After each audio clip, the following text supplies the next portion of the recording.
Praise the lord. దేవునికి మహిమ కలుగును గాక.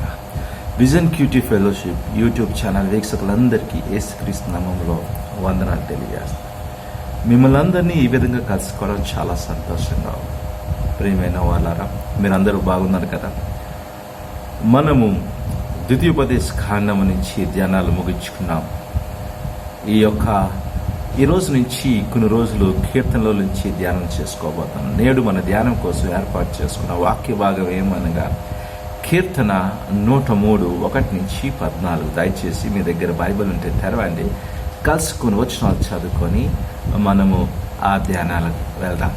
నేను మీకు 1-3 వచనాలు చదివి వినిపిస్తాను. నా ప్రాణమా యెహోవాను సన్నతించుము, నా అంతరంగమునున్న సమస్తమా ఆయన పరిశుద్ధ నామమును సన్నతించుము. నా ప్రాణమా యెహోవాను సన్నతించుము, ఆయన చేసిన ఉపకారములు దేనిని మరువము. ఆయన నీ దోషములన్నిటినీ క్షమించువాడు, నీ సంకటములన్నిటినీ కుదుర్చువాడు. చదివిన వాక్యమును దేవుడు దీవించినగాక. చదివిన వాక్యమును బట్టి మనం ఏర్పాటు చేసుకున్న అంశమేమనగా దేవుని గొప్ప దయ, గాడ్స్ గ్రేట్ గ్రేస్ అనే అంశాన్ని ఏర్పాటు చేసుకున్నాం. ఈ వాక్య భాగము బాగా చదివిన తర్వాత సారాంశాన్ని మనం గమనించినట్లయితే దేవుణ్ణి స్తుతించడం తప్ప మరేమీ చేయలేని స్థితిలో కీర్తనాకారుడు ఆయనలో ఉన్న భావాలను, ఆయనలో ఉన్న ఆయన అర్థం చేసుకున్నది ఇక్కడ వ్యక్తపరిచినట్లుగా మనం చూడగలం. క్షమాపణ, రక్షణ, ప్రేమ మరియు కృపగల దేవుడు, మరియు అతను ప్రార్థనలకు సమాధానం ఇచ్చిన దేవుడు కదండి. దేవుడు సమాధానం ఇస్తాడు. అతని గొప్ప కృపను ప్రసాదించాడు.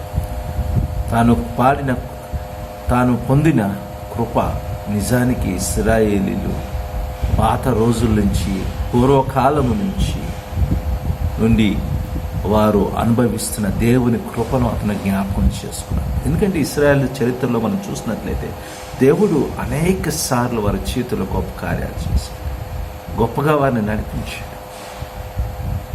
ఆయన కృప ద్వారా దేవుడు మోషే ద్వారా ఇశ్రాయేలీయులను రక్షించాడు మరియు వారిని క్షమించి పునరుద్ధరించాడు. ఇశ్రాయేలు తప్పులు చేసి దేవునికి ద్రోహం చేసినప్పుడు కూడా ఆయన వారి పట్ల దయతో ఉన్నాడు కదండి. మనము ఎంత బలహీనములు దేవునికి తెలుసు, మరియు మనలను తన పిల్లలుగా ఆయన ఆదరిస్తున్నాడు, ఎంతో ప్రేమతో చూసుకుంటున్నాడు. ఈ విషయాలన్నీ ఈరోజు సారాంశంగా మనం చూడగలుగుతాం. ఈ వాక్య భాగాన్ని ఇంకా మనం లోతుగా ధ్యానం చేసినప్పుడు మన దేవుని గురించిన గొప్ప సత్యాలు గ్రహించడానికి వీలు కలుగుతుంది కదండి. 1-2 వచనాలు.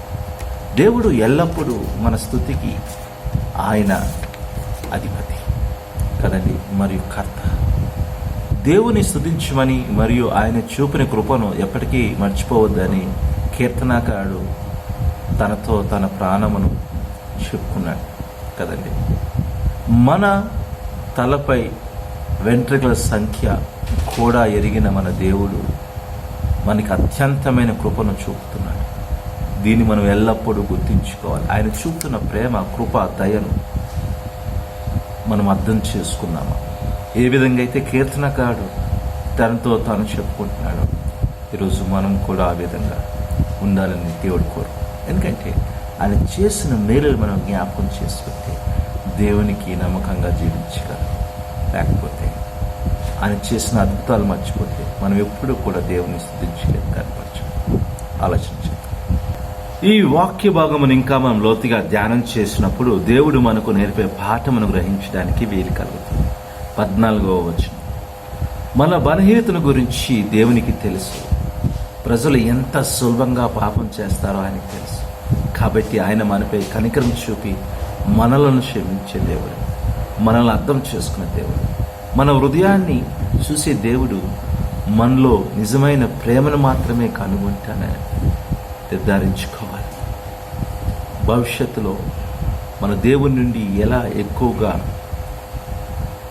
ఆయన కృపను పొందుతామో ఆలోచించి ఎలా పొందొచ్చో అని కాకుండా మనము ఆయనను ఎలా ఎక్కువగా ప్రేమించగలమో, మరియు ఆయనకి ఏ విధంగా ఎక్కువగా ఆయనకు లోబడి భయపడి జీవించగలమో మనం ఆలోచన చేయాలి. ఎందుకంటే ఆయన మనల్ని ప్రేమిస్తున్నాడు, మన జీవితంలో గొప్ప కార్యాలు చేస్తాడు. ఈరోజు విషయాలు మనం ఆలోచన చేద్దాం, పరిశీలించుకుందాం, ప్రార్థన చేసుకుందామంటే. ప్రభువా, మీ నామానికి ఎంతో వందనాలు. నీ వాక్యమును బట్టి, నీ చూపిన కృపను బట్టి. అవునైనా కీర్తనాకారులాగా మేము కూడా ప్రభా మా ప్రాణము మేము పరిశీలన చేసుకుని నువ్వు చేసిన మేలు జ్ఞాపకం చేసుకుని శక్తి బలం దయచి ఇంకా లోతైన వినయం కలిగి జీవించడానికి మీరే సాయం చేయాలి. యేసుక్రీస్తు నామములో ప్రార్థన చేసి వెళ్ళిపోతున్నాం తండ్రి, ఆమేన్. ప్రియమైన వాళ్ళారా, ఇప్పటి వరకు దేవుని వాక్యమును ఓపికగా విన్నారు. దాన్ని బట్టి మీ అందరికీ వందనాలు. మీ అనుభవాలను మాతో పంచుకోవాలని ఆశపడుతున్నట్లయితే మమ్మల్ని సంప్రదించి దేవుని కృప మీకు ఎల్లప్పుడూ తోడైండి.